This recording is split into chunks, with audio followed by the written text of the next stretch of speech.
आज हम Indian constitution के पार्ट सेकेंड यानी सिटीजनशिप को पढ़ेंगे, जो आर्टिकल 5 से आर्टिकल 11 तक है। ये पार्ट बहुत शॉर्ट लगता है, लेकिन conceptually one of the most important parts में से एक है, क्योंकि कॉन्स्टिट्यूशन के सारे राइट्स जैसे आर्टिकल 14, 19, 21 ये सब सिटीजन्स और उसके पर्सन्स के बीच डिस्टिंक्शन क्रिएट करते हैं। और ये डिस्टिंक्शन समझने के लिए पहले हम सिटीजनशिप समझते हैं। सिटीजनशिप का मतलब सिर्फ नेशनैलिटी नहीं होता। सिटीजनशिप का मतलब होता है legal membership of a state, जिसमें राइट्स और ड्यूटीज़ दोनों इंक्लूडेड होते हैं। सबसे पहले ये समझना ज़रूरी है कि part second permanent citizenship rules नहीं देता। ये आर्टिकल सिर्फ एक स्पेसिफिक डेट के लिए बनाए गए थे, 26 जनवरी 1950 यानी कॉन्स्टिट्यूशन के कमेंसमेंट के लिए।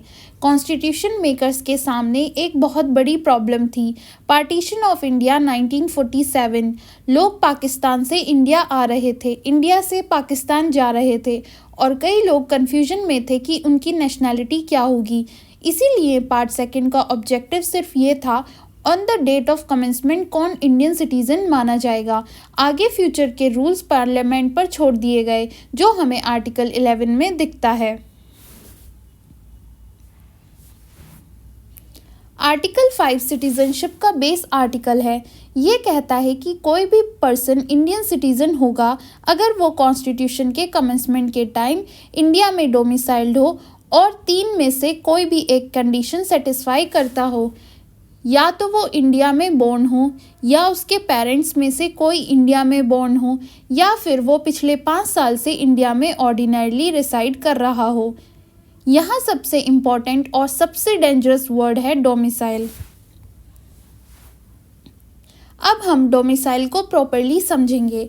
डोमिसाइल का मतलब सिर्फ रहना नहीं होता। डोमिसाइल का मतलब होता है परमानेंट होम और परमानेंट इंटेंशन। एग्जाम्पल से समझते हैं। अगर कोई स्टूडेंट दिल्ली में कोचिंग कर रहा है, लेकिन उसका इंटेंशन है कि कोचिंग के बाद बिहार वापस जाना है, तो दिल्ली उसका डोमिसाइल नहीं होगा। रेसिडेंस टेम्परेरी हो सकता है, लेकिन डोमिसाइल परमानेंट होता है। लॉ के अकॉर्डिंग डोमिसाइल डिसाइड होता है फैक्ट और इंटेंशन दोनों के कॉम्बिनेशन से। इसको हम केस के थ्रू समझते हैं। DP Joshi versus state of Madhya Pradesh 1955। इस केस में सुप्रीम कोर्ट ने डोमिसाइल को क्लियरली डिफाइन किया। कोर्ट ने कहा, डोमिसाइल एक क्वेश्चन ऑफ इंटेंशन है। सिर्फ इतना काफ़ी नहीं है कि आप कहीं रह रहे हो, ये भी देखना पड़ेगा कि आपका परमानेंट सेटल होने का इरादा है या नहीं। Temporary stay, education, job posting, इन सब से डोमिसाइल चेंज नहीं होता।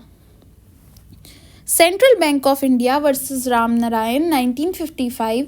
इस केस में कोर्ट ने एक और इम्पॉर्टेंट प्रिंसिपल दिया, डोमिसाइल ऑफ ओरिजिन। कोर्ट ने कहा कि जो डोमिसाइल बर्थ से मिलता है वो तब तक कंटिन्यू करता है जब तक कोई पर्सन क्लियरली नया डोमिसाइल एक्वायर ना कर ले, और नया डोमिसाइल प्रूव करने का बर्डन हमेशा उसी पर्सन पे होता है जो चेंज का क्लेम करता है।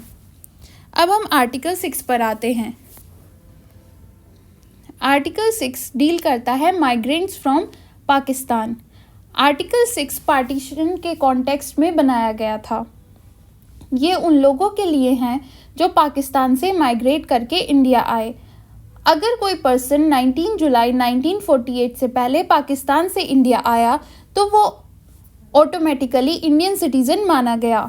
लेकिन अगर कोई 19 जुलाई 1948 के बाद आया तो उसको सिटीज़नशिप के लिए रजिस्ट्रेशन कराना ज़रूरी था। ये आर्टिकल सिर्फ पाकिस्तान के माइग्रेंट्स पर अप्लाई होता है, किसी और कंट्री पर नहीं। State of Bihar versus Kumar Amar Singh 1955। इस केस में सुप्रीम कोर्ट ने माइग्रेशन को डिफाइन किया। कोर्ट ने कहा, माइग्रेशन का मतलब सिर्फ बॉर्डर क्रॉस करना नहीं होता। माइग्रेशन का मतलब होता है परमानेंट इंटेंशन के साथ सेटल होना। अगर इंटेंशन परमानेंट नहीं है तो माइग्रेशन भी एस्टेब्लिश नहीं होता। कुलाथल मामू versus state of Kerala 1966। Court ने इस केस में ये क्लैरिफाई किया कि सिर्फ पाकिस्तान जाने से इंडियन सिटीजनशिप ख़त्म नहीं होती। इंटेंशन टेम्पररी हो सकता है, जैसे बिजनेस, विजिट या फैमिली रीजन, इसीलिए इंटेंशन डिसिसिव फैक्टर है। आर्टिकल 7 डील करता है rights of citizenship of certain migrants to Pakistan, मतलब रिटर्निंग माइग्रेंट से। आर्टिकल 7 एक ह्यूमैनिटेरियन प्रोविज़न है। ये उन लोगों के लिए हैं जो 1 मार्च 1947 के बाद पाकिस्तान चले गए थे लेकिन बाद में इंडिया वापस आना चाहते थे। अगर ऐसा पर्सन परमिट के साथ इंडिया रिटर्न करता है तो वो सिटीजनशिप क्लेम कर सकता है।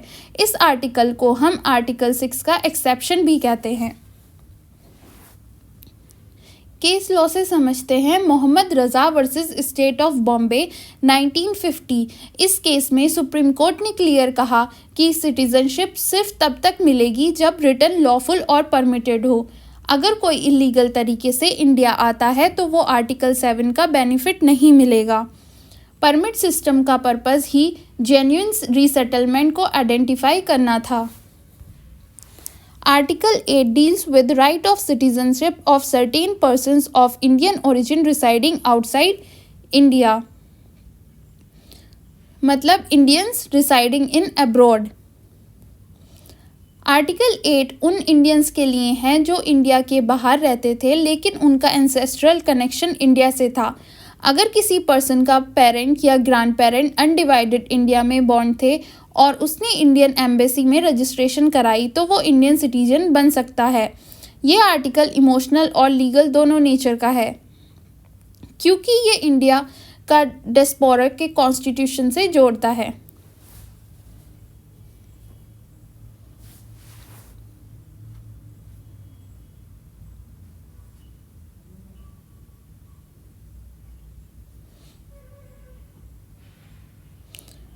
आर्टिकल 8 के केस से समझते हैं भगवती प्रसाद दीक्षित वर्सेस राजीव गांधी 1986। भगवती प्रसाद दीक्षित केस में सुप्रीम कोर्ट ने एक बहुत इंपॉर्टेंट क्लैरिफिकेशन दी। कोर्ट ने कहा कि सिर्फ ये कह देना कि मेरे पेरेंट्स या ग्रैंड पेरेंट्स इंडिया में बॉर्न थे काफ़ी नहीं होता। आर्टिकल 8 के अंडर सिटीजनशिप तब मिलेगी जब पर्सन इंडियन डिप्लोमेटिक मिशन में रजिस्ट्रेशन करे, मतलब एंसेस्ट्री एक एलिजिबिलिटी है लेकिन रजिस्ट्रेशन एक मैंडेटरी लीगल रिक्वायरमेंट है। Article 9 deals with persons voluntarily acquiring citizenship of a foreign state not to be citizens। Article 9 एक बहुत स्ट्रिक्ट आर्टिकल है। ये आर्टिकल कहता है कि अगर कोई इंडियन सिटीजन वॉलंटरली किसी फॉरेन कंट्री की सिटीजनशिप ले लेता है तो उसकी इंडियन सिटीजनशिप ऑटोमेटिकली ख़त्म हो जाती है। यहाँ गवर्नमेंट को कोई ऑर्डर पास करने की ज़रूरत नहीं होती। Loss of citizenship automatic operation of law से होता है। इस आर्टिकल से एक क्लियर प्रिंसिपल निकलता है, इंडिया डुअल सिटीजनशिप अलाउ नहीं करता, इसीलिए इंडिया में सिर्फ OCI कार्ड दिया जाता है जो सिटीजनशिप नहीं बल्कि लिमिटेड राइट्स देता है। Izhar Ahmad Khan versus union of India 1962। इस केस में सुप्रीम कोर्ट ने ये डिसाइड किया कि वॉलंटरी एक्विजिशन का मतलब क्या होता है। कोर्ट ने कहा जब कोई पर्सन खुद अप्लाई करता है फॉरेन सिटीजनशिप के लिए और उसे एक्सेप्ट कर लेता है तो इंडियन सिटीजनशिप लूज़ हो जाती है। कोर्ट ने यह भी कहा कि फॉरेन पासपोर्ट लेना एक स्ट्रॉन्ग एविडेंस है वॉलंटरी एक्विजिशन का। State of UP versus state Shah Mohammad 1969। इस केस में कोर्ट ने एक बैलेंस अप्रोच ली। कोर्ट ने कहा सिर्फ फॉरेन कंट्री में रहना या वहाँ ट्रैवल करना ऑटोमेटिकली सिटीजनशिप लॉस नहीं करता। लीगल एक्विजिशन और इंटेंशन दोनों का होना बहुत ज़रूरी है। आर्टिकल 10 डील करता है कॉन्टिन्यूएंस ऑफ सिटीजनशिप से। आर्टिकल 10 एक प्रोटेक्टिव आर्टिकल है। ये कहता है कि जो पर्सन आर्टिकल 5 से आर्टिकल 8 के अंडर सिटीजन बना वो सिटीजन बना रहेगा जब तक पार्लियामेंट लॉ बनाकर उसकी सिटीजनशिप टर्मिनेट ना करे। मतलब सिटीजनशिप एक बार मिल जाने के बाद आर्बिट्रेरी तरीके से नहीं ली जा सकती। ये आर्टिकल रूल ऑफ लॉ को स्ट्रेंथन करता है। इब्राहिम वजीर मावत वर्सेस स्टेट ऑफ बॉम्बे 1954। इस केस में सुप्रीम कोर्ट ने सिटीजनशिप के नेचर को डिफाइन किया। कोर्ट ने कहा कि सिटीजनशिप कोई फंडामेंटल राइट नहीं है बल्कि एक स्टेटरी स्टेटस है।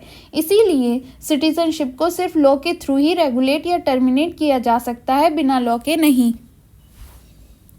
आर्टिकल 11 डील करता है पावर ऑफ पार्लियामेंट से। आर्टिकल 11 पार्ट 2 का सबसे पावरफुल आर्टिकल है। ये पार्लियामेंट को कंप्लीट अथॉरिटी देता है सिटीजनशिप के मैटर्स पर लॉ बनाने की। एक्यूजिशन, टर्मिनेशन, डेप्रिविएशन सब कुछ पार्लियामेंट डिसाइड करेगी। इसी आर्टिकल के अंडर सिटीजनशिप एक्ट 1955 बना और इसी के अंडर लेटर अमेंडमेंट्स जैसे CAA, NRC फ्रेमवर्क आए। कॉन्स्टिट्यूशन मेकर्स ने जानबूझकर ये पावर पार्लियामेंट को दी क्योंकि सिटीजनशिप एक डायनामिक सब्जेक्ट है। Pradeep Jain versus union of India 1984। इस केस में सुप्रीम कोर्ट ने एक बहुत इंपॉर्टेंट डिस्टिंक्शन क्लियर किया। कोर्ट ने कहा सिटीजनशिप और डोमिसाइल अलग चीज़ें हैं। कोई भी पर्सन इंडियन सिटीजन हो सकता है बिना किसी पर्टिकुलर स्टेट का डोमिसाइल होने के।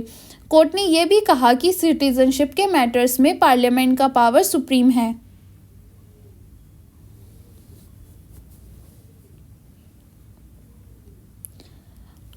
अब एग्ज़ाम के पॉइंट ऑफ व्यू से अगर आप सिटीजनशिप के सिर्फ 6 से 7 केसेस याद रखें तो आपका काम हो जाता है। आर्टिकल 5 के लिए DP जोशी, आर्टिकल 6-7 के लिए कुलाथिल मामू, आर्टिकल 9 के लिए इज़ार अहमद खान, आर्टिकल 10 के लिए इब्राहिम वज़ीर और आर्टिकल 11 के लिए प्रदीप जैन। इन केसेस को आर्टिकल के साथ लिंक करके लिखना आंसर को एग्जामिनेशन फ्रेंडली बना देता है, इसलिए आप इसको एग्ज़ाम्स में ज़रूर लिखें। We can conclude here that citizenship सिर्फ एक लीगल लेबल नहीं, ये एक कॉन्स्टिट्यूशनल बॉन्ड है जो इंडिविजुअल और स्टेट के बीच होता है। आर्टिकल 5 से 11 ये सिखाता है कि कॉन्स्टिट्यूशन सिर्फ राइट्स नहीं देता बल्कि आइडेंटिटी भी डिफाइन करता है और इसी आइडेंटिटी के ऊपर पूरा कॉन्स्टिट्यूशनल फ्रेमवर्क स्टैंड करता है।